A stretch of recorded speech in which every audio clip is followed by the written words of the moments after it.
Fijaos en esto quienes nos escuchan hoy.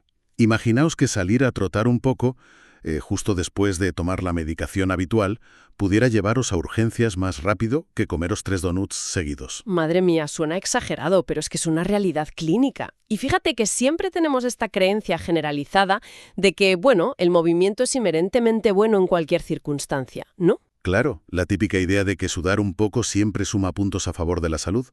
Pero hoy vamos a ver que esa noción no solo es inexacta, sino que de hecho puede resultar peligrosísima. Totalmente, es un cambio de paradigma súper necesario. Durante décadas, prescribir actividad física para manejar enfermedades crónicas ha sido el equivalente a decir, pues descanse usted un poco más. Un consejo bien intencionado, sí, pero con cero estructura. Cero. Y por eso, hoy vamos a hacer un análisis a fondo de un documento que elimina toda esa ambigüedad. Hablo del Manual Médico de 2026 titulado Activación física y ejercicio para personas con diabetes. Un texto interesantísimo, escrito por el doctor Raimundo Palma Cuacuamoxtla, que es especialista en medicina interna. Eso es. Y ojo, que esto no se basa en opiniones sueltas. El manual consolida evidencia de las guías de la American Diabetes Association, la famosa ADA, actualizadas a 2026, y del American College of Sports Medicine. Además de datos epidemiológicos demoledores de la OMS y la Federación Internacional de Diabetes. Quiero decir, la inactividad aporta un 9% a la mortalidad prematura global. Es un problema sistémico brutal. Brutal, sí. Es una barbaridad. Vale, vamos a desgranar esto, porque la misión de este análisis es transformar cómo entendemos el ejercicio. Ya no es un buen hábito y punto. No, para nada. Es una prescripción médica exacta. Es como confeccionar un traje a medida o, mejor dicho, recetar un fármaco muy potente. No le puedes dar la misma pastilla a todo el mundo sin un diagnóstico previo. Exactamente. El manual lo deja clarísimo desde la primera página, ¿eh? El paciente no puede simplemente ponerse las zapatillas y salir a correr. Todo empieza en la consulta médica.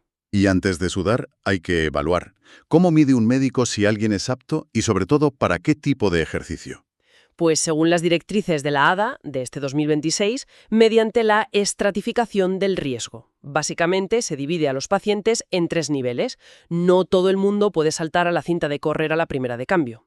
A ver, siempre nos han dicho que caminar a buen ritmo es seguro para todo el mundo. ¿Por qué el manual es tan tiquismiquis con estratificar el riesgo antes de dar un solo paso? Porque las complicaciones ocultas cambian las reglas del juego. Mira, en el riesgo bajo tenemos a personas sin factores extra, normalmente menores de 40 o 50 años. Para ellos, caminar sí es seguro. Vale, de momento lo normal. Pero luego pasamos al riesgo intermedio. Aquí ya hablamos de gente con una diabetes de larga evolución, que necesita una evaluación cardiovascular antes de hacer cualquier actividad vigorosa, y la alerta roja total salta en el riesgo alto. El manual ahí menciona una herramienta clínica muy específica. Habla de una tasa de filtración glomerular menor a 30, lo que significa que el riñón está muy deteriorado. Pero a nivel mecánico, ¿qué tiene que ver un riñón que falla con el músculo a la hora de hacer ejercicio? Es que es una conexión sistémica crítica. Fíjate, los riñones no solo filtran toxinas, sino que regulan los electrolitos en la sangre, como el potasio, y controlan el volumen de líquidos. Y eso dicta la presión arterial, claro. Eso es. Si alguien con una filtración menor a 30 se pone a hacer ejercicio vigoroso, la demanda cardiovascular se dispara. El corazón necesita bombear más, pero esos riñones dañados no pueden ajustar el volumen. Y el potasio se desequilibra. Exacto. Y un desequilibrio de potasio bajo estrés físico te puede provocar arritmias cardíacas severas. Por eso el manual exige un electro y una prueba de esfuerzo para estos pacientes, sin excusas. Claro, prescribir a ciegas es una negligencia. Otra herramienta clínica que destaca el texto y que me ha volado la cabeza es la prueba del monofilamento de 10 gramos. A ver, ¿qué tiene que ver presionar un hilo de nylon en el pie con poder hacer pesas? Lo fascinante aquí es que ese simple hilo dicta tu biomecánica. Se usa para evaluar la neuropatía periférica. Si el paciente no siente ese hilo de 10 gramos, ha perdido la sensibilidad protectora. Y eso no es solo un síntoma neurológico, es una reacción en cadena, ¿no? Totalmente. Sin esa respuesta sensorial, tu cerebro no ajusta bien la pisada. Modificas la marcha sin darte cuenta y concentras presiones anormales en el pie. O sea que si esa persona se sube a una cinta y se pone a trotar 40 minutos... Se destroza el pie, literalmente.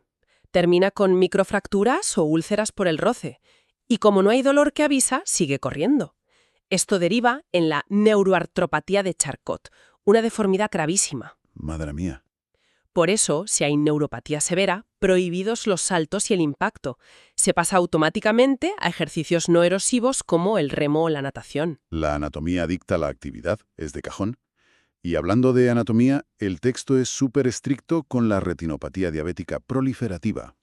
Uy, sí, muchísimo cuidado con eso. Prohíbe tajantemente la maniobra de Valsalva. Para quienes no lo sepan, es ese momento en el gimnasio donde aguantas la respiración, cierras la glotis y empujas el peso poniéndote rojo.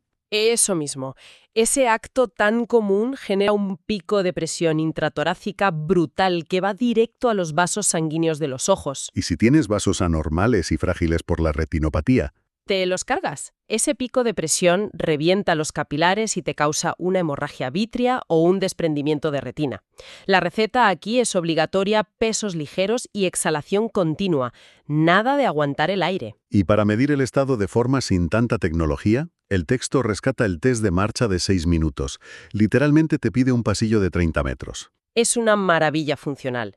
Si el paciente no llega a caminar 400 metros a buen paso en esos 6 minutos, su capacidad cardiovascular está bajo mínimos.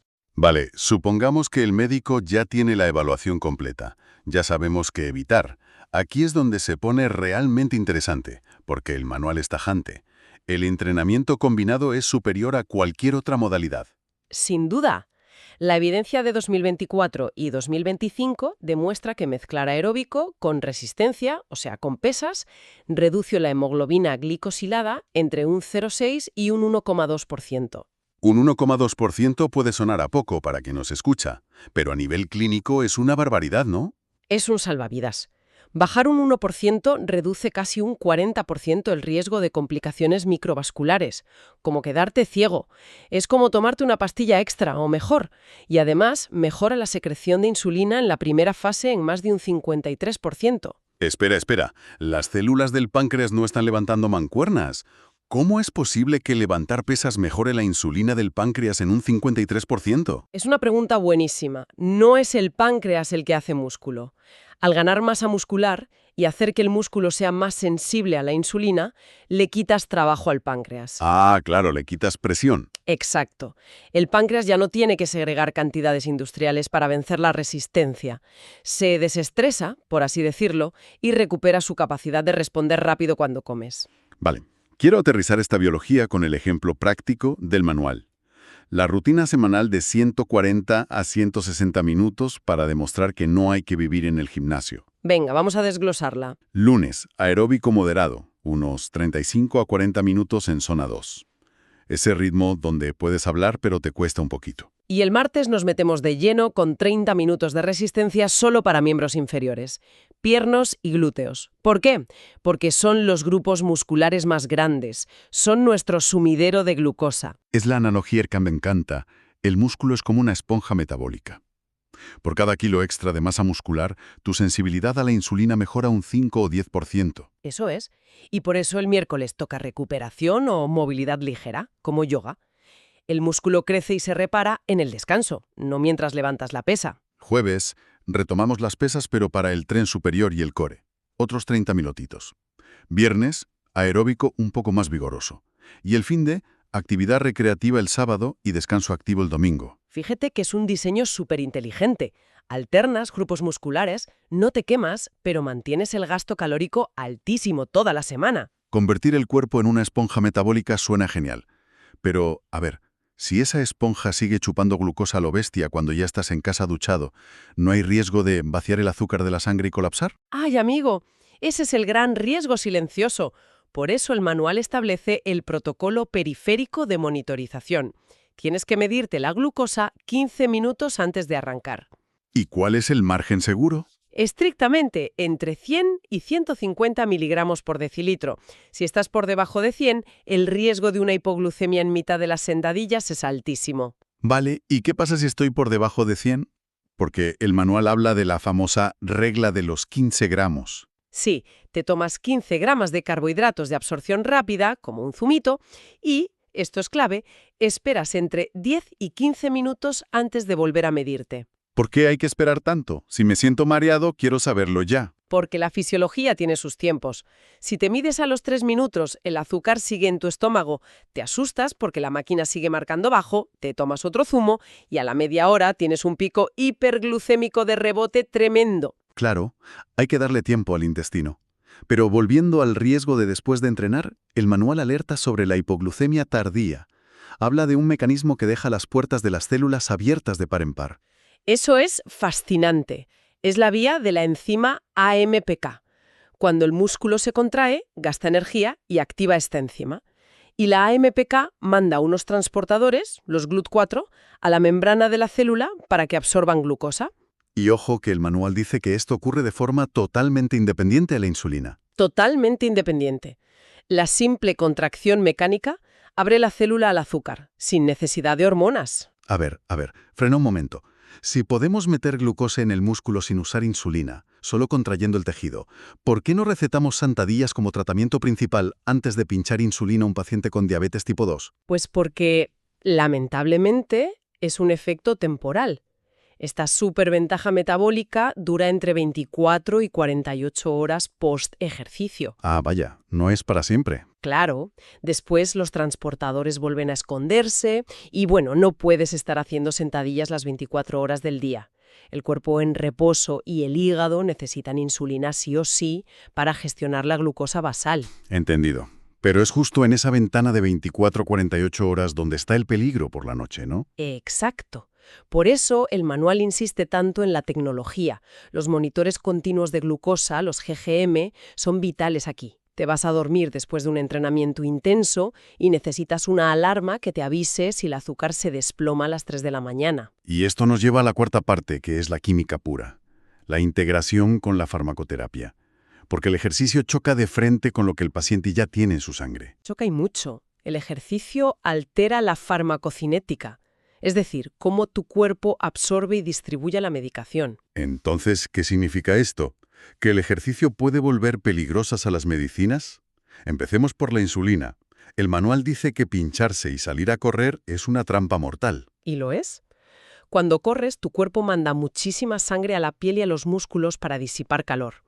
Si te acabas de inyectar insulina en el muslo, ese flujo sanguíneo actúa como una autopista. O sea, la insulina que tenía que absorberse en 4 horas entra de golpe en 5 minutos. Exactamente. Y de repente tienes un pico de insulina masivo, tus músculos chupando glucosa por la AMPK y te da una hipoglucemia severa.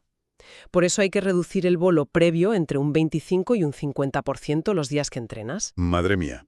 ¿Y qué pasa con las pastillas? Porque el texto diferencia muchísimo entre las sulfonilureas y la metformina. Es una cuestión de cómo funcionan. Las sulfonilureas obligan al páncreas a soltar insulina sí o sí, hayas comido o no. Si sumas eso al ejercicio, el riesgo de bajón de azúcar es altísimo. ¿Y la metformina? La metformina es súper segura. Como actúa en el hígado, frenando la producción de glucosa y no fuerza la insulina, su perfil de seguridad con el ejercicio es casi perfecto. Pero hay una advertencia que pone los pelos de punta con los inhibidores de SGLT2, estos medicamentos que te hacen mear el exceso de azúcar. El manual advierte del riesgo de cetoacidosis euglucémica, provocada por la deshidratación. A ver, si sudo mucho, ¿por qué me da una cetoacidosis si mi nivel de azúcar parece normal? Es un cuadro clínico complejo. Como el fármaco tira la glucosa por la orina, tienes el azúcar bajo, así que tu cuerpo baja la insulina. Vale. Pero te pones a hacer ejercicio intenso. Tus músculos piden energía a gritos. Como no hay insulina suficiente para meter el poco azúcar que queda en la célula, el cuerpo entra en pánico y empieza a quemar grasa a lo bestia. Y quemar grasa a lo bestia produce cuerpos cetónicos, que son ácidos. Eso es. Si a eso le sumas que estás sudando muchísimo y que la pastilla ya te hace orinar más de lo normal, te deshidratas. Tu sangre tiene menos líquido, por lo que esos ácidos se concentran rapidísimo. Uf, tu sangre se vuelve ácida. Exacto. Pero si te mides el azúcar en el dedo, a lo mejor te da 140. Parece que estás bien, pero estás sufriendo una urgencia médica silenciosa. La directriz clínica aquí es innegociable. Hay que hidratarse agresivamente antes, durante y después. No es para quitar la sed, es una intervención terapéutica. ¡Qué barbaridad! Todo interactúa con todo. Y esto me lleva al truco clínico para la medicación cardiovascular. Fíjate en esto. Si un paciente toma beta-bloqueantes para proteger el corazón, su frecuencia cardíaca no va a subir de forma normal. ¿No? Porque están diseñados químicamente para frenar el corazón. Entonces, ¿cómo diablos medimos la intensidad del esfuerzo? Porque si miro mi reloj inteligente, me va a decir que voy a 90 pulsaciones y me voy a esforzar hasta reventar. Y por eso el reloj inteligente aquí es un peligro. El manual dice que hay que abandonar las fórmulas de frecuencia cardíaca máxima con estos pacientes. ¿Y qué usamos entonces? La escala de esfuerzo percibido de Borg modificada. Se enseña al paciente a apuntar a un nivel de esfuerzo entre el 3 y el 5/10. Es buscar ese punto donde sudas, la respiración se agita y te cuesta un poco mantener una conversación fluida, pero sin ahogarte. O sea, volver a escuchar al cuerpo, que es mecánicamente más seguro que un reloj engañado por una pastilla. Eso es, la propiocepción al poder. Pues si conectamos todo lo que hemos visto, la conclusión es abrumadora. El ejercicio físico ha dejado de ser un consejo vago de móvase un poco más. Ha pasado a ser una ciencia milimétrica. Totalmente.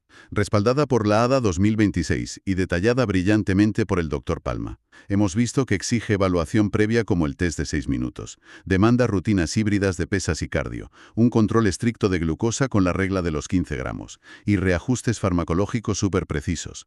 Y yo quiero dejar una reflexión final para quienes nos escuchan, porque si la ciencia demuestra que someter a nuestras fibras musculares a cargas estructuradas tiene una potencia que rivaliza con las medicinas más modernas del mercado, Ya, es que es fuerte. llegará el día en que las recetas médicas se puedan canjear por meses de entrenamiento en un centro clínico en lugar de cajas de pastillas en la farmacia. Veremos a los gimnasios convertirse en los verdaderos centros de atención primaria del futuro. Ojalá. Es una perspectiva transformadora que invita a cuestionar los límites entre un gimnasio y un hospital. Lo que nos queda claro hoy es que el cuerpo contiene una farmacia interna increíblemente poderosa, pero cuyas puertas solo se abren de manera segura conociendo la combinación exacta. Nos escuchamos en la próxima inmersión.